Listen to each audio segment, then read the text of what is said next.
마태복음 28장입니다.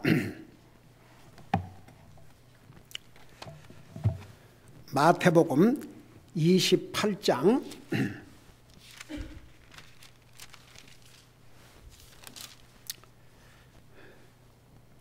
19절, 20절 두 절을 우리 같이 읽도록 하겠습니다.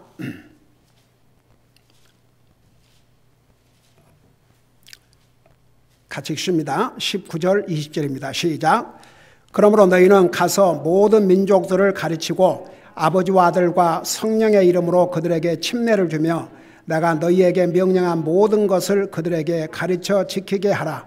보라, 내가 세상의 끝까지 항상 너희와 함께 있으리라 하시니라. 아멘. 기도하겠습니다. 사랑의 아버지 하나님, 우리를 구원하여 하나님의 자녀 삼으시고 오늘도 주님을 예배하고 섬길 수 있게 해주셔서 감사드립니다. 이 시간에는 주님의 존귀하신 말씀을 듣고자 원합니다. 말씀을 전할 이 종을 성령님의 도구로 사용하여 주시옵시고, 왜 우리 교회가 지금까지 선교 사역을 해오고 있으며 왜 앞으로도 계속 선교 사역을 해야 하는지 이 하나님의 말씀들을 통해서 우리 분명히 깨닫고 계속해서 주님의 이 선교 사역을 위해서 힘쓰는 우리 개인과 우리 교회가 되게 하여 주시옵소서. 감사합니다. 사랑합니다. 예수님의 이름으로 감사 기도하옵나이다. 아멘. 앉으시 바랍니다. 오늘 우리가 읽은 이 말씀을 주님께서 주신 지상 대명령 Great Commission이라고 이렇게 표현합니다.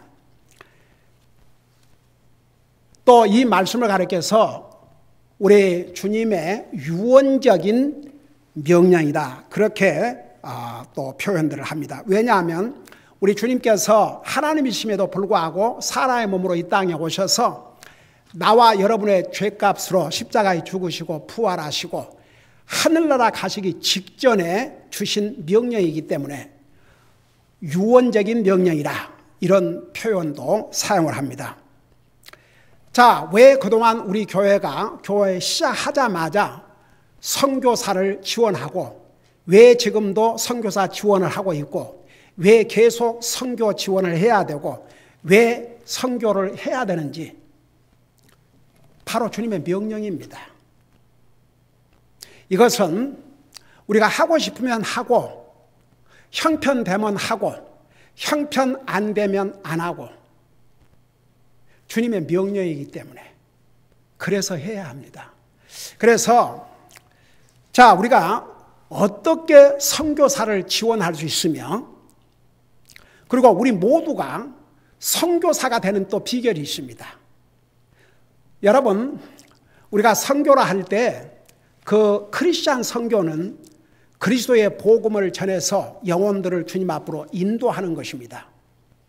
자, 그런 면에 초점을 맞추면 예수님을 믿고 구원받은 하나님의 자녀들은 다 한 사람 한 사람이 선교사의 책임이 있습니다.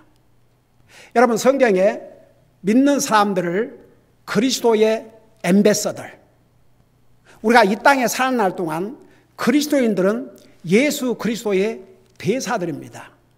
여러분, 각 나라마다 외교 관계를 가진 외국 나라에 그 대사를 임명합니다. 그러면 그 대사는 그 나라를 대신하는, 대통령을 대신하는 일을 합니다. 그래서 대사관들은요, 각 나라에 가면 특권이 있어요. 웬만한 법을 어겨도 그냥 그들의 그 권리가 있습니다. 그래서 대사라는 그 직책은 한 나라의 대통령을 대변하는 것이기 때문에 그 대사라는 직분이 아주 중요한 직분입니다. 그런데 보세요. 성경에 나와 여러분을, 그리스도인을 가리켜서 주님의 대사다, 이렇게 말씀하고 있습니다. 여러분, 우리 크리스천 히스토리 보면 최초의 교회가 120명으로 시작을 했습니다. 예수님께서 하늘나라 가신 다음에, 물론 예수님의 사도들 가운데 12명 중에 한 명 가롯 유다는 예수님을 배반하고 자살했지 않습니까? 나중에 사도를 한 사람 뽑아서 12명을 충원했죠. 그러나 우리 크리스천 역사에 보면 그 12사도들만 나가서 주님을 전한 게 아닙니다. 만일 그렇게 했다면 그 사도들이 이 상을 떠나면서 죽으면서 복음 전파는 중단이 됐을 것입니다. 그런데 그렇지 않거든요. 우리가 크리스천 히스토리를 보면 예수를 믿는 모든 그리스도인들은 주님을 전하는 주님의 증인들의 삶을 살았습니다. 목숨을 걸고 주님을 전했습니다. 사도행전 읽어보세요. 가령 빌립은 특별히 그 12사도가 아니었습니다. 그럼에도 불구하고 복음을 전하는 일에 힘썼습니다. 그러니까 보세요.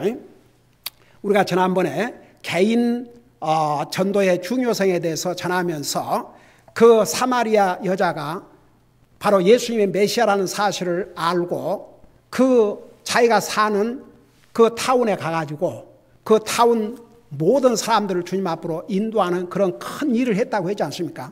그러니까 보세요. 그런 면에서 우리 모두는 선교사로서의 책임이 있습니다. 여러분 한 사람 한 사람이 저를 포함해서 목사만 하는 게 아니고 선교사로서 사명을 받고 외국에 가서 선교한 사람은 아니고 모든 구원받은 하나님의 자녀들이 주님을 알지 못한 사람들에게 주님을 전해서 그들을 주님 앞으로 인도한다면 이것이 바로 선교의 핵심입니다. 여러분은 풀타임으로 주님의 부름을 받고 선교도 가신 분들도 어디에서부터 시작한 줄 아십니까? 사람들을 만나서 그들의 영혼을 주님 앞으로 인도해서 구원받은 다음에 조금 전에 우리 성사님 그 선교 복을 통해서 여러분 보셨죠? 영혼들이 구원받으면 성경대로 침례하고 그 구원받은 영혼을 저렇게 하나님 말씀으로 매일 가르치고 있다고 그러지 않습니까? 근데 오늘 이 말씀 보세요. 여기에 보면 그러므로 너희는 가서 모든 민족들을 가르치고 대상이 모든 민족들입니다. 가르치고 아버지와 아들과 성령의 이름으로 그들에게 침례를 주며 그 다음에 세 번째 내가 너희에게 명령한 모든 것을 그들에게 가르쳐 지키게 하라. 이것을 우리 성사님들이 하고 있습니다. 이 말씀대로 가서 영혼들을 구령해서 아버지와 아들과 성령의 이름으로 침례를 주고 그들에게 주님이 가르치신 말씀을 가르쳐서 지키는 데까지 하고 있습니다. 여러분 우리 성사님들이 선교 보고를 해올 때마다 거의 같은 내용을 볼 수가 있습니다. 왜? 하나님 말씀에 순종하다 보면 같은 일을 할 수밖에 없어요. 교회마다 이 교회는 저렇게 하고 이게 교회에 주신 주님의 지상대 명령입니다. 그 다음에 이제 다른 복음서를 보십시다. 잠깐 마가복음 16장을 보세요. 항상 마지막 장에 가면 이제 이런 내용이 나오는데 마가복음 16장에 보면 우리 주님께서 역시 하늘나라 가시기 전에 이 말씀을 당부하시고 가셨습니다. 16장 15절에 보니까 그분께서 그들에게 이르시되 너희는 온 세상에 가서 여러분 보세요. 우리가 선교할 지역이 우리가 살고 있는 이 아나임뿐만 아니고 이 미국뿐만 아니고 온 세상입니다.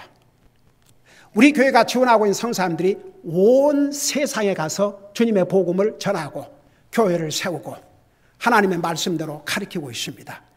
온 세상에 가라고 그러십니다. 주님이 직접 주신 명령이 옳시다. 그러면서 이게 뭐라 하십니까? 온 세상에 가서 모든 피조물에게 복음을 선포하라. 이게 주님이 주신 명령입니다. 온 세상에 가서 주님의 복음을 선포하라. 주님의 복음이 뭡니까? 바로 복음이라는 것은 굿뉴스, 예수 그리스도의 구원의 소식을 전하는 게 복음입니다. 여러분 복음이 뭐냐? 이거 많은 사람들이 말은 복음 그러는데 여러분 이런 엄청난 이 큰 성경책이지만 창세기 1장부터 요한계시록 20장 마지막 절까지 이걸 한마디로 요약하면 예수 그리스도와 우리 인류를 구원하신 구원의 메시지를 위해서 이 모든 성경이 필요했습니다. 그러니까 신구약 성경을 한마디로 요약하면 복음으로 요약이 돼야 됩니다. 예수 그리스도로 결론이 나야 됩니다. 여러분 보세요. 아무리 창조에 대해서 아무리 다른 거 레위기, 신명기, 민수기, 그리고 모든 역사서 이런 걸 다 가리킨다 할지라도 예수 그리스도를 통한 우리 인류의 구원을 가리키지 아니하면 가장 중요한 복음이 빠진 것입니다. 복음의 주체는 예수 그리스도입니다. 그 복음의 내용은 그리스도께서 우리를 구원하시기 위해서 우리의 죄값으로 죽으시고 우리가 받아야 할 저주를 대신 받으시고 그래서 우리를 죄의 멍에 아래서 율법의 멍에 아래서 사탄의 권세 아래서 우리를 구속해 주시기 위해서 자신의 생명을 주신 것. 그래서 그 주님을 믿음으로 구원받는다는 것. 이것이 바로 복음의 핵심입니다. 주님께서 직접 이렇게 말씀하셨습니다. 그래서 너희는 온 세상에 가서 모든 피조물에게 복음을 선포하라. 그 다음에 누가복음 24장 47절을 보시 바랍니다. 누가복음 24장 47절.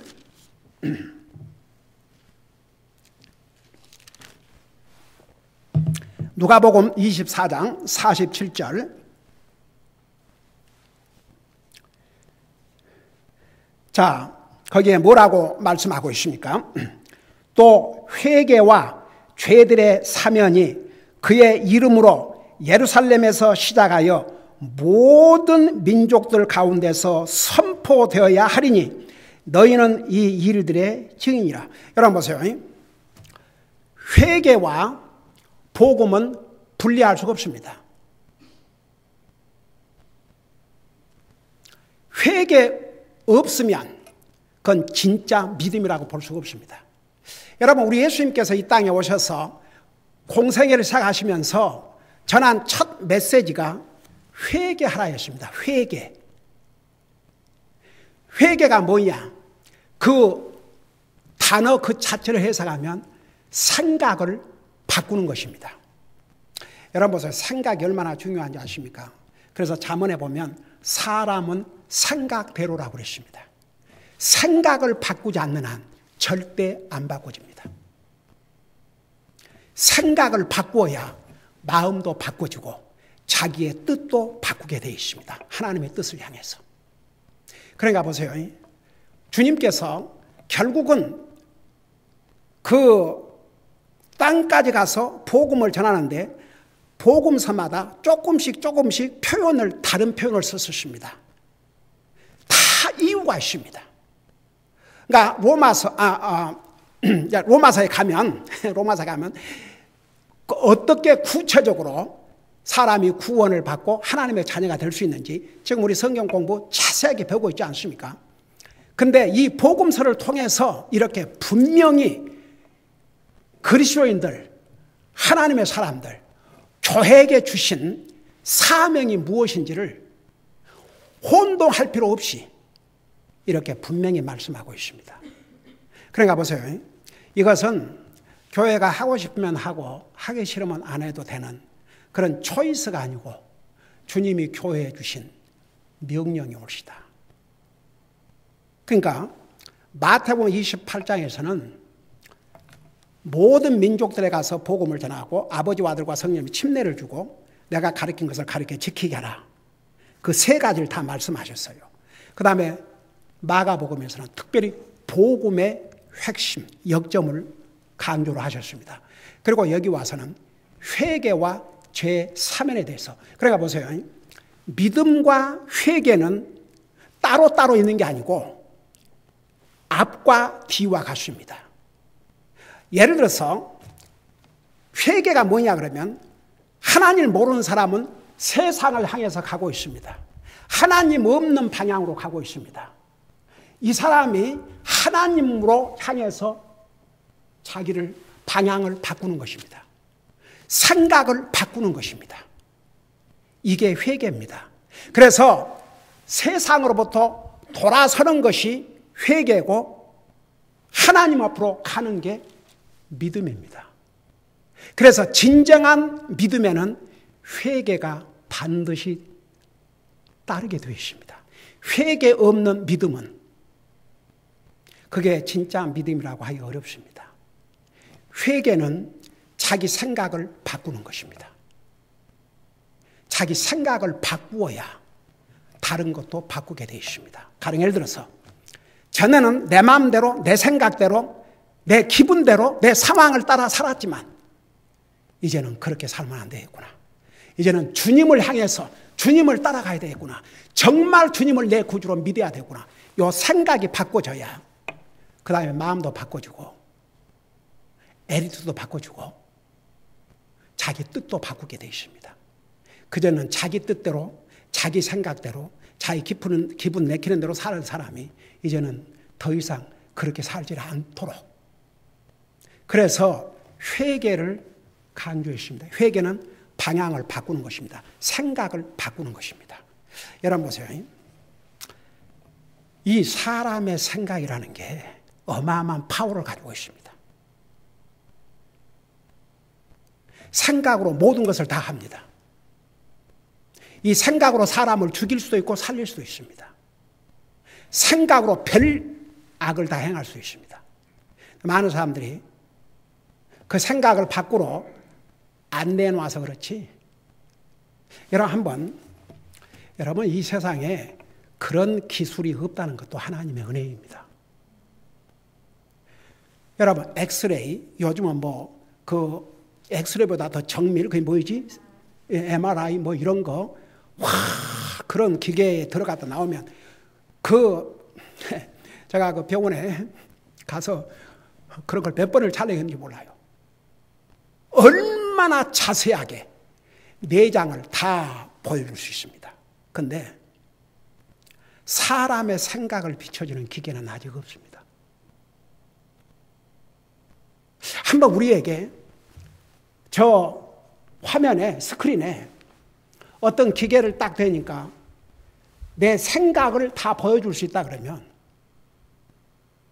과연 그 앞에서 내 생각은 괜찮구나, 참 깨끗하고 좋구나, 그럴 만한 사람이 얼마나 있겠습니까?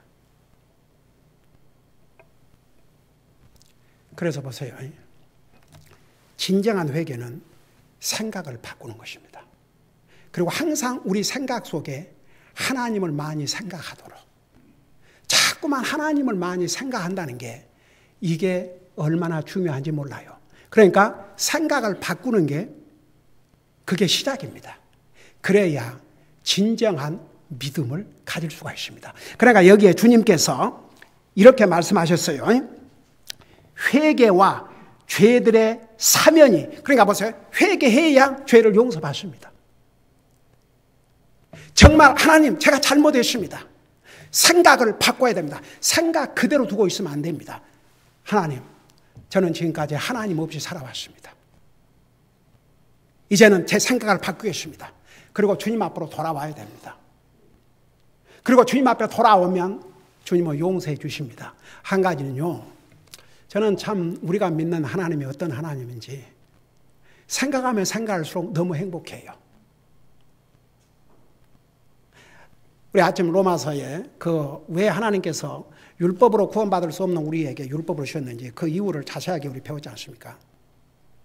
근데 율법의 일하는 게 십계명만 있는 게 아니고 그야말로 성경에 25,000가지의 하라 하지 말라는 말씀이 있는데 거기에는 믿는 사람들에게 주신 계명들이 얼마나 많은지, 가령 예를 들어서 제가 몇 가지 예를 들었죠. 항상 기뻐하라. 이게 명령이 옵시다. 우리가 항상 기뻐한다고 해서 구원받은 게 아니고 구원받은 하나님의 자녀가 항상 기뻐하면 우리에게 복이 되고 우리 주님을 기쁘게 해드리고, 쉬지 말고 기도하라. 우리가 중단 없이 기도하면 하나님과의 관계가 항상 가까워질 수밖에 없고 우리 자신에게 복이 되니까. 그러니까 성경에 하라 하지 말라, 이것은 우리에게 유익이 되니까 하라 그러셨고, 하지 말라는 것은 안 하면 우리에게 유익이 되니까. 그러니까 하나님께서 보세요. 우리에게 복이 되게 하기 위해서 모든 걸 하시지 우리에게 해가 되기 위해서 하신 거 하나도 없어요. 하나님은 나와 여러분을 사랑하셔서 아버지 하나님으로서는 한 분밖에 없은 아들을 포기하셨고 아들이신 하나님 예수님은 자기 생명을 주셨습니다. 여러분, 사람들은요, 내가 아무런 잘못이 없는데 억울한 누명을 쓴다든지 억울한 말 든다든지 그러면 그거 견딜 만한 사람이 얼마나 있겠습니까? 여러분, 우리 예수님은 죄를 알지도 못하신 거룩하신 하나님이십니다. 그럼에도 불구하고 나와 여러분을 얼마나 사랑하셨으면 주님께서 친히 우리의 죄를 짊어지시고 죄인의 몸으로 처형을 받으셨습니다. 요한복음에서 주님은 분명히 말씀하셨습니다. 나는 내 생명을 줄 수도 있고 취할 수도 있다. 여러분, 그런 방법을 사용하셨지만 주님이 힘이 없으셔서 로마의 그 로마 권력에 의해서 처형당하신 게 아닙니다, 사실. 나와 여러분의 죄값으로 죽어주신 것이죠. 그건 다 플랜이 돼 있었습니다. 이미. 그렇게 해서 주님이 그 플랜대로 나와 여러분의 죄를 대신해서 죽으셔야 됐고 저주를 받으셔야 되셨습니다. 그래야 그 주님을 믿는 모든 사람들이 구원을 받을 수 있기 때문에. 자, 그래서 여기에 회개와 죄들의 사면이 그의 이름으로 예루살렘에서 시작하여 모든 민족들 가운데 선포해야 되리라. 여기도 또다시 모든 민족들. 왜 우리가 선교사를 해야 되고, 선교를 해야 되고, 왜 선교사님들을 지원해야 되고, 왜 우리가 선교를 계속 해야 되는가? 이 주님의 말씀에 순종하기 위해서. 여러분 보세요. 우리가 이 하나님 말씀 순종함으로 구원받은 게 아니고 구원받은 하나님의 자녀들이기 때문에 이 말씀을 순종해야 됩니다. 왜? 그게 우리가 주님의 자녀로서 주님 앞에 바른 자세고 결국 우리에게 복이 되기 때문에. 여러분 보세요. 하나님과 우리와의 관계는 영원한 관계입니다. 하나님을 그 피로 구속받고 하나님 있는 하나님 백성들은 항상 하나님을 기쁘게 드리는데 우리가 초점을 맞추고 살아야 됩니다. 근데 우리가 주님을 기쁘게 드리려면 그 주님께서 우리에게 주신 이 명령을 순종함으로써 주님을 기쁘게 드린 거예요. 이거 순종하지 않는다고 해서 우리가 받은 구원을 잃은 것이 아닙니다. 여러분, 부모 자식 간에 어떤 자식은 부모의 말을 순종하고 잘 듣는 자식도 있고 그러지 못한 자식이 있지만 그렇다고 자식이 아닌 건 아니죠. 그러나 어느 자식이 그 부모를 기쁘게 하는 자식이겠습니까? 그와 마찬가지입니다. 그러니까 이건 그리스도인들에게 주신 주님의 명령이 옳시다. 그러니까 지금 세 복음서에 걸쳐서 이 말씀을 하시고 그 다음에 또 한 군데가 기록이 되어 있습니다. 사도행전 1장 8절에 이렇게 기록이 되어 있습니다. 여러분 직접 보시기 바랍니다. 우리 주님께서 하늘나라 가시기 직전에 왜 우리가 선교를 해야 되고 왜 우리가 선교사님들을 지원해야 되고 왜 우리가 선교사로서의 그 책임을 다해야 되는가? 자, 8절에 보면 오직 성령님께서 너희에게 임하신 후에 너희가 권능을 받고 예루살렘과 온 유대와 사마리아에서 또 땅의 맨 끝 지역까지 이르러 나를 위한 증인이 되리라 하시니라. 자, 여기에 보면 아주 구체적입니다.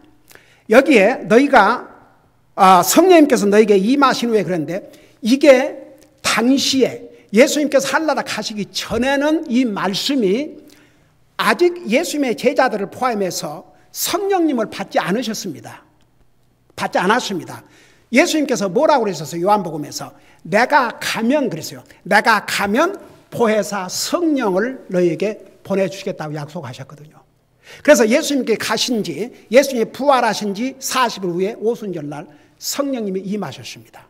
그러나 지금은 달라요. 지금은 예수님을 영접하고 구원받은 그 순간에 우리 속에 성령님의 하나님이 와 계시기 때문에 따로 기다릴 필요가 없습니다.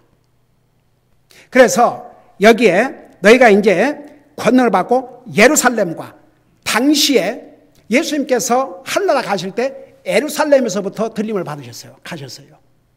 그러니까 예수님이 계시던 그곳에 있는 제자들과 그리스도인들에게 이 예루살렘 제외하지 마라. 그 다음에 온 유대와 그 나라. 이제 우리로 적용한다면 우리가 살고 있는 이 아나임, 그 다음에 미국, 그 다음에 사마리아에서, 사마리아는 특별히 자세하게 설명했죠. 옛날에 사마리아는 지역은 유대인들과 이방인들이 결혼해서 사는 사람들만 살고 있는, 당시에 유대인들에게는 완전히 배척을 당한, 어떻게 보면 개취급을 했어요. 근데 예수님은 거기 빼놓지 마라. 그리고 실제로 예수님께서 주요 요한복음 4장에서 직접 사마리아 여자에게 복음을 전해서 그 타운 전체가 주님 앞에 돌아오는 놀라운 역사가 기록되어 있지 않습니까? 그러니까 사람들이 외면하는 그 사람들 빼지 마라. 그러니까 사마리아는 것은 그 당시의 지역이면서 지금도 사람들이 외면하는 곳. 한 군데도 빼지 말고 주님의 복음을 전하게 하라. 그러면서 땅의 맨 끝 지역까지. 이게 갈보리 침례교회 김계환 목사의 얘기가 아니고 나와 여러분을 구원해 주신 우리 주님께서 우리 구속 사업을 마치시고 하늘나라 가시기 전에 주신 내용입니다. 자, 그럼 보세요. 그러면 우리가 이 주님의 명령을 어떻게 순종해 나가고 교회적으로, 개인적으로 어떻게 이 주님의 명령을 우리가 캐리아웃, 수행을 할 것인가? 첫째는 우리 개인적으로 열심히 전도할 뿐만 아니라 땅까지 가서 선교의 사역을 하고 있는 선교사님들을 지원을 해야 됩니다. 그럼 보세요. 우리도 그들을 지원함으로써 우리도 미셔너리로서 역할을 하게 되는 거예요. 그러니까 우리 성사님들이 이렇게 편지 보낼 때마다 우리와 함께 파트너십 해주셔서 감사하다 그러잖아요. 우리가 기도와 물질로 그들을 지원함으로써, 조금 전에 우리 데니 성사님 그 선교 보고를 보았지 않습니까? 언제 그 외딴 섬, 그 산골짜기에 언제 우리가 가서 주님의 복음을 전하겠습니까? 여러분, 이 명령이 모든 그리스도인들에게 주신 명령입니다. 우리가 예외가 아닙니다. 선교사님들에게만 해당되는 말씀이 아닙니다. 모든 그리스도인에게 주신 명령입니다. 그러면 어떻게 우리가 주님의 이 명령을 순종하고 정말 우리도 성설의 그 책임을 다할 수 있는가? 땅까지 가서 복음을 전하고 있는 이 선교사님들을 지원해야 됩니다. 그러면요, 우리도, 여러분, 우리가 언제 거기를 가겠습니까? 그러지만 저 선교사님을 기도와 물질로 지원함으로써 그곳에 있는 영혼들에게 복음을 전하는 일에 나와 여러분이 같이 참여하는 거나 마찬가지입니다. 이 얼마나 우리에게 복된 기회입니까? 자, 그래서 보세요. 이제 우리가 구체적으로 그러면 선교사님들을 지원해야 될 거 아닙니까? 여러분은 이미 잘 알고 프랙티스를 하고 있지만 제가 해마다 왜 이걸 전하느냐? 다시 한번 우리를 새롭게 하고, 왜 우리가 지속적으로 이 선교사 지원을 해야 되고 선교 사역이 우리 교회의 중요한 사역인지 자꾸만 리마인드를 해야, 그래야 또 우리가 보람도 느끼고 우리가 이 하고 있는 것이 주님의 명령을 바로 순종하는 길이요, 그 순종을 통해서 우리 하나님 앞에 영광을 돌리고 그로 말미암아 얼마나 많은 영혼들이 주님 앞으로 돌아오고 있지 않습니까? 여러분, 매주 우리가 선사님들 편지를 여러분들이 이렇게 볼 수 있도록 다 보여주지 않습니까? 보세요. 저게 우리의 열매들입니다. 우리는 이 선사님들을 위해서 기도와 물질로 지원하고 있지 않습니까? 그러면 구체적으로 어떻게 지원해야 되냐? 물질로 지원을 해야 됩니다. 여러분, 선사님들 먹고 살아야 됩니다. 근데 그들이 선교하는 그 지역은 그 교회가 선교사님들을 물질적으로 지원할 수 있는 그런 상황이 아닙니다. 그래서 선교사님들이 후방 교회의 지원을 받아서 그들에게 복음을 전해서 구령한 다음에 교회를 세워서, 그리고 선교사의 책임은 뭐냐 그러면 그 나라의 사람으로서 구원받고 주님의 종으로 받은 하나님의 종을 훈련을 시켜가지고 그 로컬 처치 교회에 담임 목사를 세우고 또 새로운 장소로 가서 또 시작을 해야 됩니다. 그러니까 후방에 있는 교회가 지원해야 됩니다. 여러분 보세요. 바울 사도는 여러분이 잘 아시다시피 대표적인 선교사님이었습니다. 그 선교사님이 바울 사도 자기 동족을 위해서 먼저 복음을 전했습니다. 그렇지만 그는 동족으로만 끝나지 않았습니다. 1차 선교, 2차 선교, 3차 선교를 통해서 그야말로 중동 전체, 여러분 그 터키, 나중에는 마게도냐, 그 마세도니아 콜리라고 그래요. 유럽의 첫 관문, 바로 그 빌립보 성에 가서 주님의 복음을 전했습니다.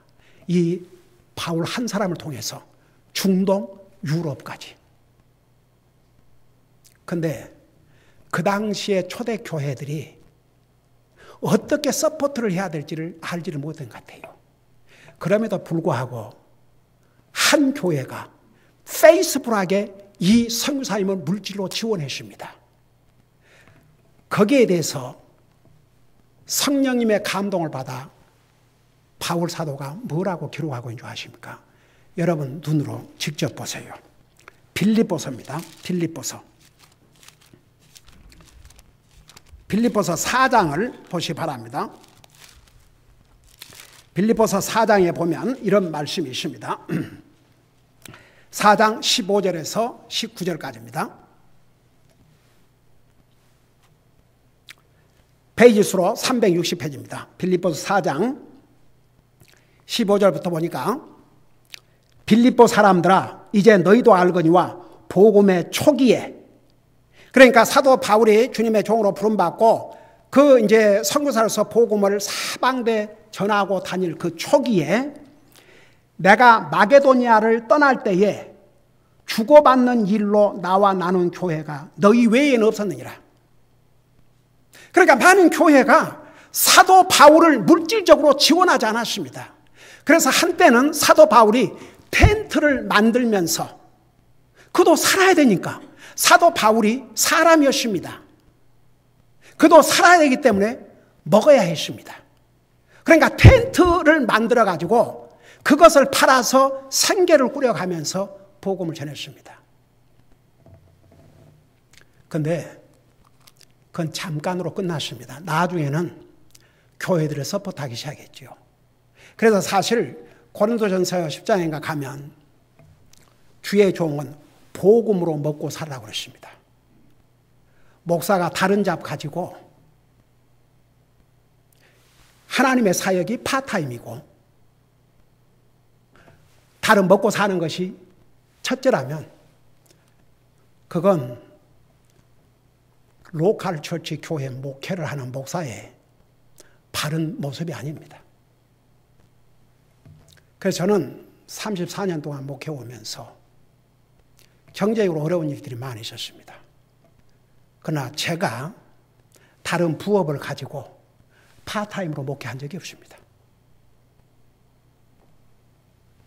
교회가 서포트를 못할 때는 제 아내가 하루에 12시간씩 6일 동안 일해가지고 생활하면서 주님을 섬겨왔습니다. 그러니까 보세요. 사도 바울이 목숨을 걸고 복음을 전하는데 그를 도와야 된다는 생각을 안 했던 것 같아요. 많은 교회들이 복음의 초기에. 그런데도 이 빌립보 교회는 달랐어요. 사도 바울을 물질적으로 지원을 했습니다. 그래서 빌립보 교회의 성도들에게 뭐라고 말씀하고 있는지 아세요? 여러분 눈으로 보세요. 16절 심지어 데살로니가에 있을 때에도 너희가 한 번, 두 번 내 피로를 위해 보냈느니라. 지금 사도 바울은 다른 데 가서 사역을 하고 있는데도 이 빌립보 교회에서는 계속 지원을 해 주셨어요.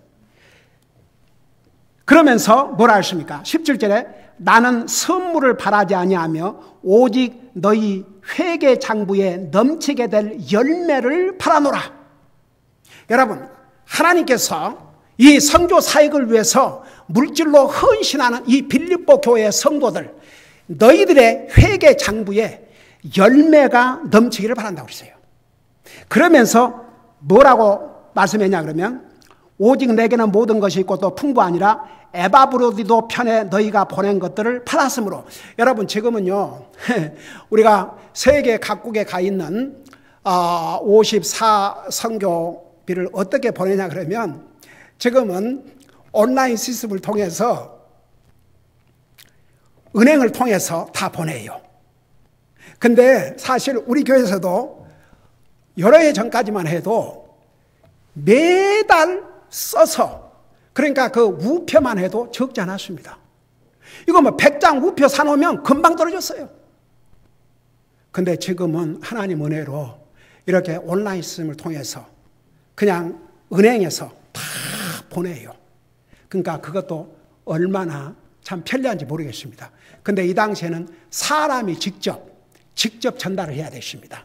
그래서 여기에 보니까 그 에바브로디도라고 하는 사람이, 그 형제가 그 헌금을 받아가지고 사도 바울에게 전달했던 것 같아요. 그런데 보세요. 하나님 앞에 이 선교 사역을 위해서 드린 이 물질을, 이것은 달콤한 냄새의 향기라고 그러십니다. 첫째, 달콤한 냄새의 향기. 이게 무슨 의미인지 아십니까? 여러분, 구약시대 때에 그 지성소에 들어가면 홀리 오브 홀리스, 가장 거룩한 곳에 들어가기 그 직전에 거기에 향을 피우는 향이 있었어요. 우리 주님을, 우리 하나님을 향기롭게 하는. 근데 그 냄새를 신약 성경에서는 성도의 기도라고 또 표현을 했습니다. 그러니까 하나님 앞에 드린 이 물질을 향기로운 냄새요. 그 다음에 두 번째 뭐라 하십니까? 받을 만한 희생물이며, 하나님의 선교 사역을 위해서 드린 이 물질을 받으실 만한 희생물이라고 그랬습니다. 그러니까 이 의미가 얼마나 큽니까? 그 다음에 세 번째, 하나님을 매우 기쁘게 한 것이라. 여러분, 우리가 땅까지 가서 복음을 전하고 있는 선교사님들을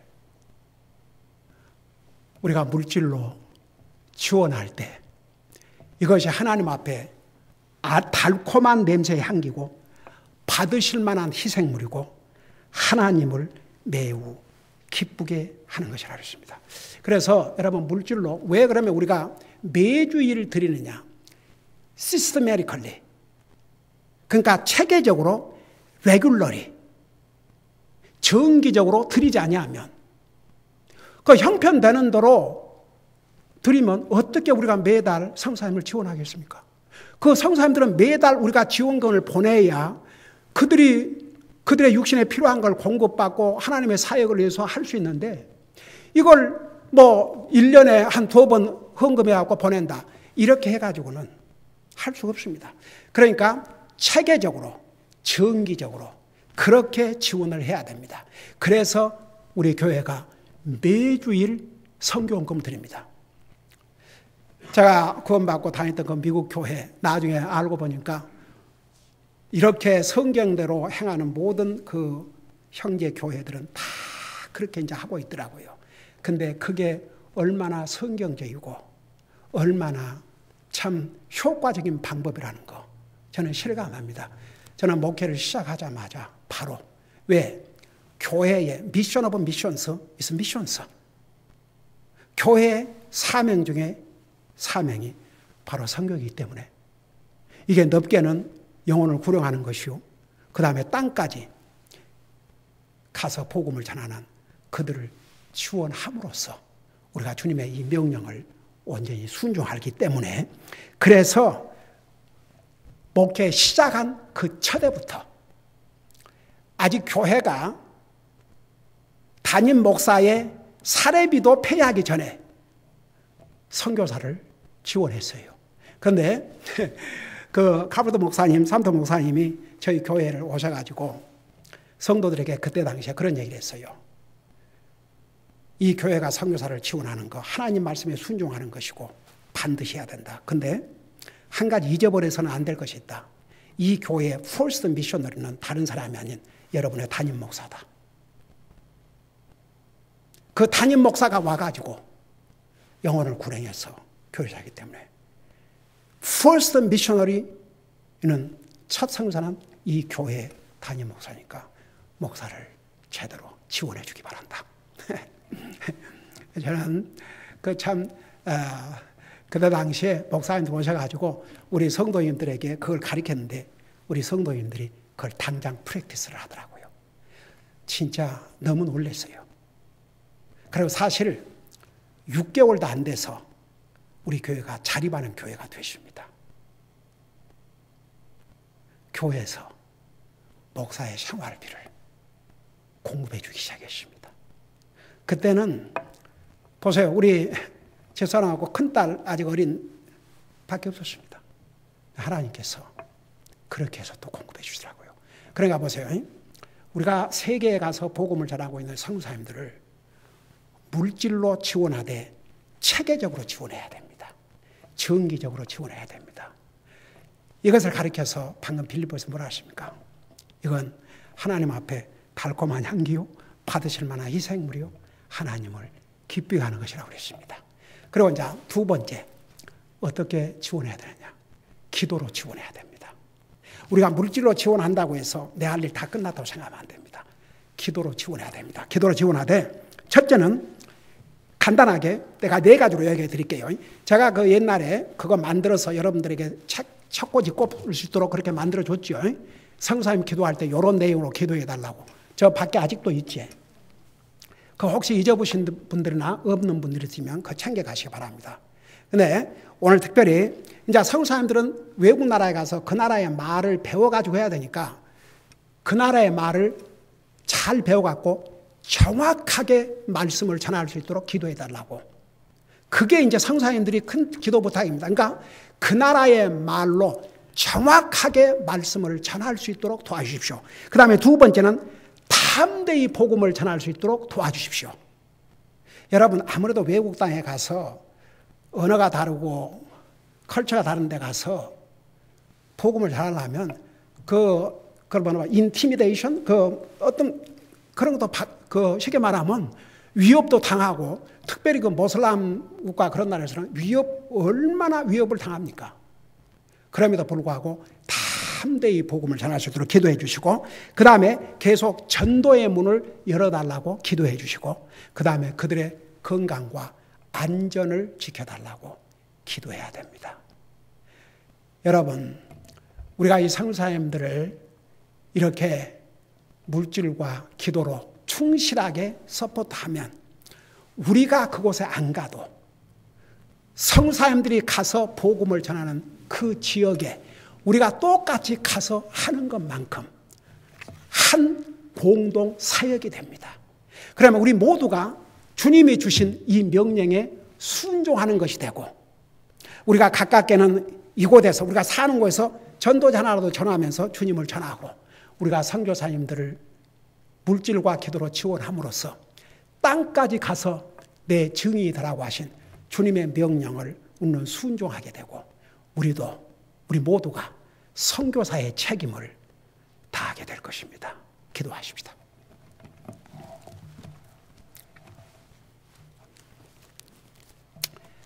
오늘 이 말씀을 생각하면서 기도하는 시간을 갖겠습니다. 선교가 이렇게 중요한 이유는 바로 우리 주님께서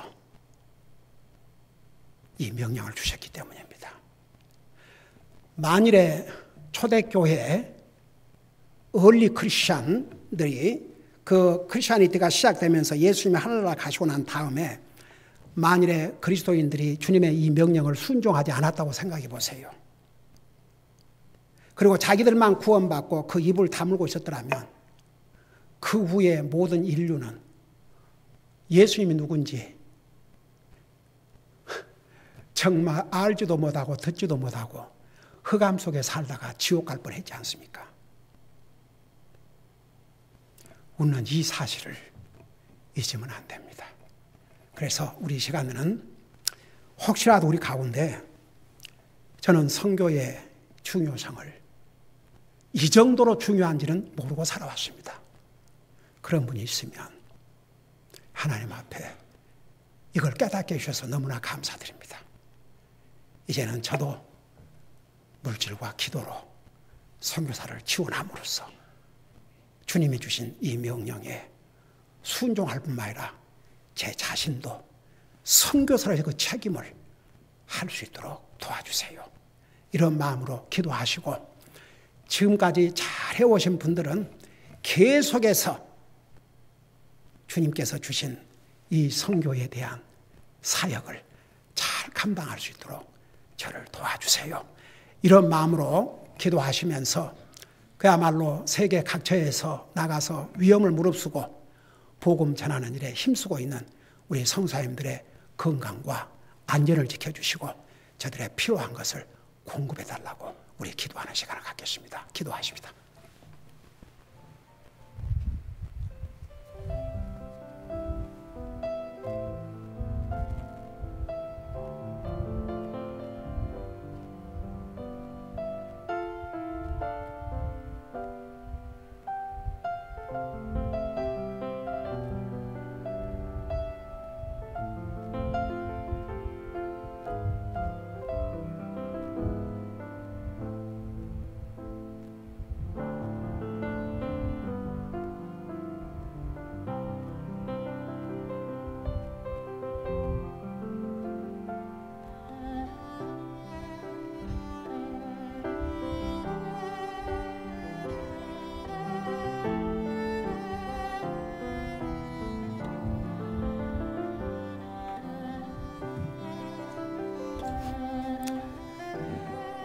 우리 사랑의 주님, 주님은 우리를 사랑하시고 우리를 구원하시기 위해서 영광의 한나라를 포기하시고 사람의 몸으로 이 땅에 오셔서 우리의 죄값으로 자신의 생명을 주셨습니다.